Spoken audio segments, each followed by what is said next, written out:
morning to all. I am J. Jameson. I am studying 7th standard at Oxford Metric High Secondary School. Thought for the day. Someone who wants to write should make an effort to write a little something every day. Writing in sense is the same as athletes who practice sports every day to keep our skills honored. Thank you. Have a marvelous Monday.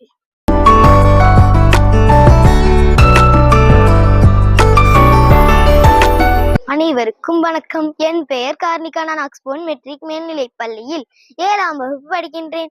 மருந்தென வேண்டாவாம் யாக்கைக்கு அருந்தியது அற்றது போற்றியுனின். அதாவது முன்னுன்ற உணவு செரித்த தன்மை ஆராய்ந்து போற்றிய பிறகு தக்க அளவு உண்டா உடம்பிற்கு மருந்து என ஒன்று வேண்டியதில்லை.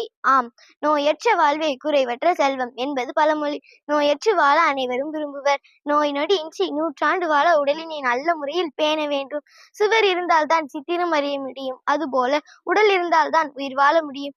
கண்ட நேரங்களில் கண்டவற்றுள் உண்ணாமல் சுண்ட பசித்த பின் அளவோடு உண்ணவும். உடலினை உறுதி செய் என்றார் பாரதியார். உடல் வலிமைக்கு உடற்பயிற்சி கட்டாயம் வேண்டும். உடலினை உறுதி உடையவரே உலகின் இன்பம் உடையவராம் என்றார் கவிமொழி. இளமை முதலே உடற்பயிற்சி செய்து நல்ல பழக்கங்களை மேற்கொண்டு உடலை பேணுவோமாக, நலமே பூணுவோமாக, இன்பமே காணுவோமாக என்று கூறி விடைபெறுகிறேன். நன்றி.